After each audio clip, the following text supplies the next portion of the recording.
What is the state of freedom in America right now? Get a state of the freedom address, if you will, from our friend down in Texas, Mr. Jesse Kelly, host of the Jesse Kelly Show on KPRC Houston, as well as many other places across the country. And on the First TV, the Jesse Kelly Show is called I'm Right with Jesse Kelly. Jesse, great to have you. Thanks for having me on, man. Look, honestly, I'm sorry to go right into it, but the state of freedom is not good because people don't want it.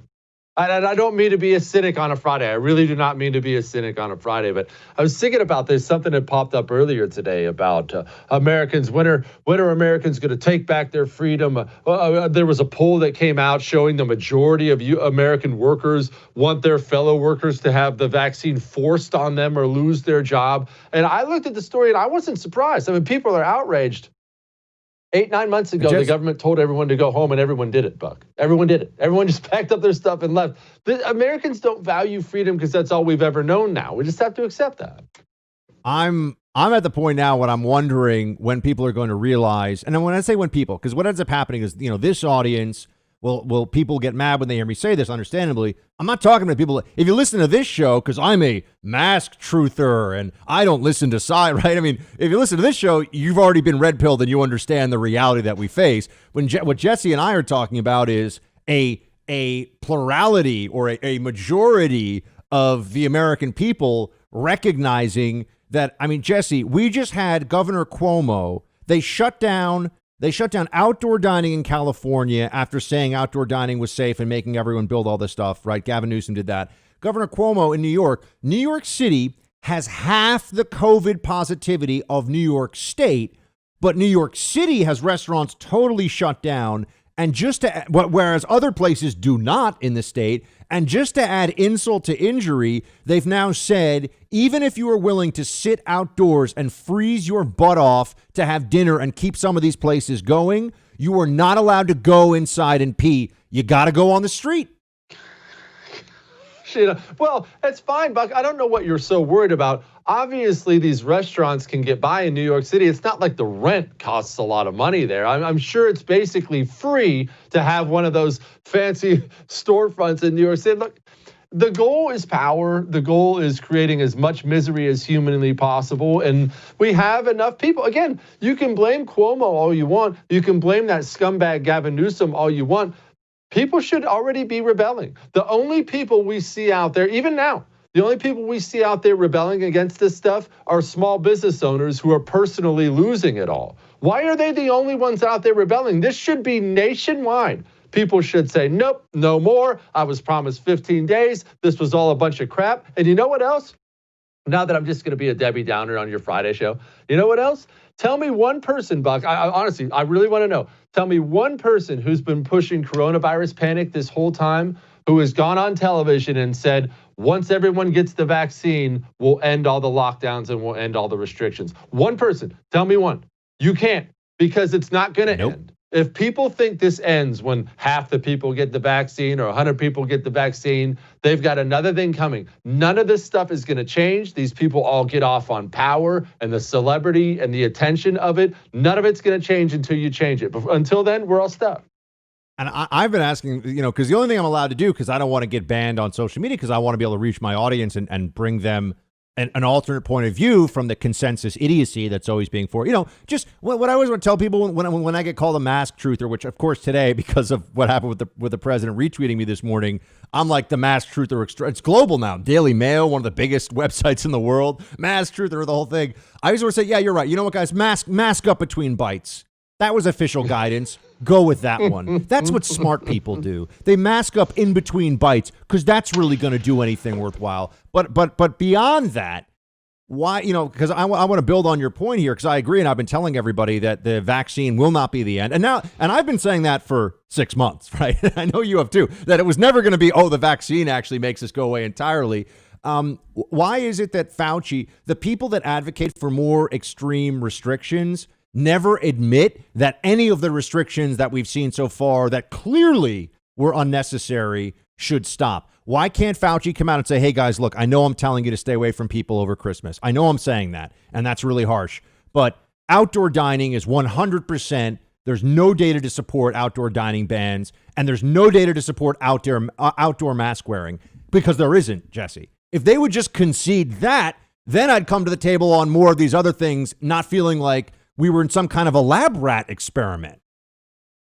There's no data right now, Buck, showing indoor dining affects anything. None. I mean, you've seen all these numbers we have out there right now. I think it's 76%. I know it's only over 70% of the cases come from family gatherings, where people will have COVID and then they'll go mix it up with grandma and grandpa and 15 other people. Indoor dining, I think it was at 1% of the total. There's no scientific evidence right now to show that indoor dining is bad for people. But look, when we talk about Dr. Fauci, what does he have now that he never had before? 1 year ago, Buck, 1 year ago from this day, you do politics for a living. Hours a day, you talk politics, TV and radio. Did you know who Dr. Fauci was? Had you ever heard his name in your life before?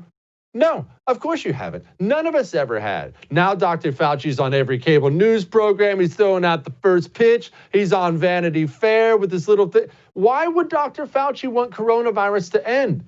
It's the greatest thing in the world that's ever happened to him and all these jerk-off doctors on CNN every single day telling you you're all going to die, go home, hide under your bed. They're living high on the hog.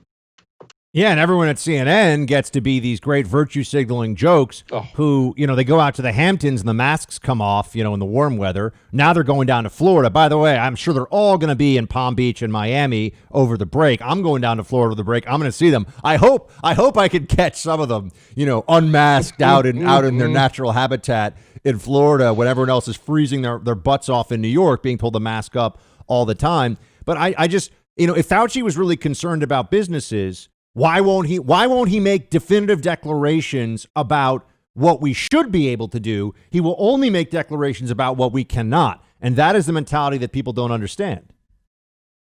They don't understand it at all because they don't understand what's happening. I mean, I really meant it when I said it. And I'm not here to tell you Dr. Fauci's the Antichrist. People come up with their own solutions for it. But all these guys, and I'm just singling him out because he's one of the main faces. All these doctors, all these experts, all these scientists, they've worked their whole lives. Maybe you have a bureaucracy job. Maybe you're in a hospital somewhere, whatever the case may be. Maybe you had a great living. But one thing you never, ever had before was fame. And I'm telling you what, people, fame is addictive. People love it. I don't care what people say. People deny that they love it, but it feels good. You're out. Hey, can I buy you a steak? Hey, can you take a picture with me? Hey, it's nice to know you. There's a reason people cling to fame until the day they die. And if they lose it, they do anything to get it back. These people all have fame now. Dr. Fauci can't walk 5 steps without somebody asking for a selfie with him. Can I put this on Instagram? That stuff feels good. So what motivation does he or any other doctor have to go on television tonight and say, look, guys, looks like we're past all this. Coronavirus is over. Thanks. Have a good night. They're never going to invite him back on again. So he has no motivation to do that. I'm not saying he's a bad person, but come on. What I just said is 100% true.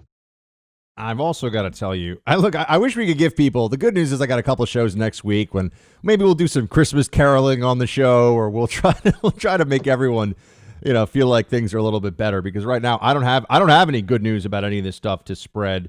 And I got to tell you what I'm seeing from Republicans right now.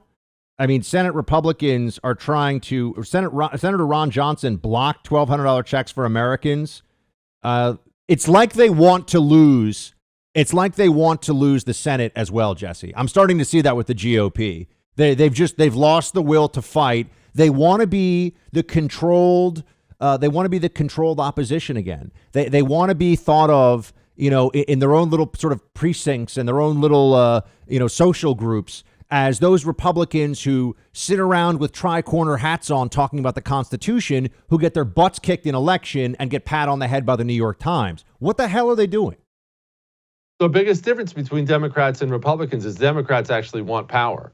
Remember, Buck, don't you remember? I know you do. It was how many years of repeal Obamacare, repeal Obamacare, repeal Obamacare? Even when the Democrats had the Senate, and they had the presidency, but we had the House. The House kept passing repeal Obamacare bills. We're going to repeal Obamacare. And the second we got the presidency, Senate, and House, boom, no more repeal Obamacare.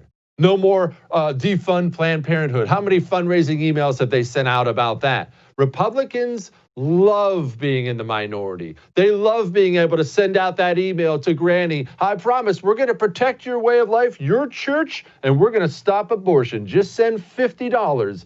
Next time we get in there, we're going to take care of it. And the second they get in there, nothing. They don't do a daggone thing. Nothing. These people, of course they want to lose. It's so much easier to get up on Fox News every single night and act outraged about something when you don't actually have to do anything. The second they got power, what'd they do with it? A little tax cut and nothing else. All this talk about big tech censorship. What did you do about it for the last 4 years? Nothing. Just cost us the presidential election. You didn't do anything. And Jesse, I've been saying it for a while, but I think we're seeing it again. Republicans in their preferred political approach are the guy in the bar fight who, after all the punches have been thrown, after all the dust has cleared, the police are there, separating people, starts yelling from 50 feet away from the action, "Hold me back. If I get in there, I'm gonna lay haymakers on people." It's exactly who they are. That is the best analogy ever. I'm totally stealing that for myself because it's exactly who they are. They want to tell the voters, they want to tell their base, I'm fighting for you. I'll fight for you. Just give me a little more. Send me back. I'll fight for you. We're going to fight. We're going to defund this. We're going to defund. And the second they get in power, is that okay, media? Is it okay if I pass? Oh, yeah, you're right. That's too outrageous. We can't pass that. We can't pass that. We can't pass that. Well, wait a minute. Maybe we should change some military base names. That'll get me the accolades I want. These people. I swear, I'm not a third party guy. I never have been. I still vote Republican all the time. I'm getting closer and closer, Bob. I got to tell you, I think that I'm getting closer and closer to thinking that we're in for a really rude awakening on January 5th in Georgia. And people are going to turn around, and it's just going to be this big Republican circular firing squad. But maybe then they'll realize that Trump can't get it all done. I think this is what people they're forgetting, that Trump is not a secret weapon that wins all political contests. And if you're going to just leave it up to him and leave it up to the Trump Twitter account, which I think, by the way, they're going to take from him soon, we're going to get trounced. And to your point about Democrats using power, I cannot tell everybody this clearly enough. If Democrats have a Senate majority and Democrats have Joe Biden as president, they will go for amnesty. They will get it. And the Republican Party is in the political wilderness for decades. That's what happens. 100%.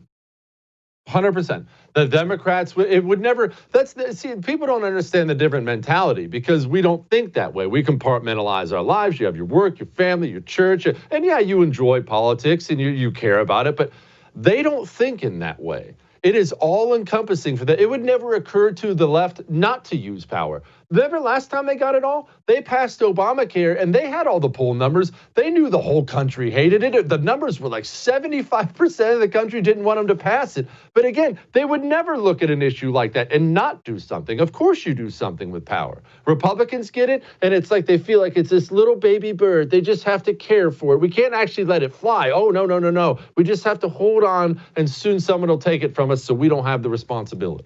What's your happiest thought for everybody, Jesse? The audience right now, I don't want people to start drinking too much before they even get to their weekend. What is your most positive take right now? The happiest thought is this. It actually is going to be a hilarious 4 years. I mean, Joe Biden, or I should say 4 months until he resigns. Joe Biden still cannot form a thought. I mean, yeah, it's going to suck. He's going to pack the bureaucracy with a bunch of activists, and they're going to pass crappy bills. But it's going to be a hilarious 4 years watching Joe Biden shuffle his way out to the podium and drool on himself. I mean, yeah, it's embarrassing. But what else do we have? We have some funny jokes. That's what we'll do. We'll sit back and laugh at it all. Life goes on. It will be amusing to watch them try to explain to us how someone that they've known in political life for 40 years was a mediocrity and a loser is now the leader of the free world, and we're all supposed to be excited about that. That's not going to happen. It's not going to happen. Jesse Kelly, everybody, if you're not already, obviously check out the Jesse Kelly Show. You can download the podcast. My man, Jesse, thanks for giving us your time, buddy. Have a great one. Be good, boss. Hey, Team Buck, thank you so much for watching The First on YouTube. If you like this video, please click that little thumbs up button so then it will log as liked. And also, if you want to see more great content from The First, please click subscribe.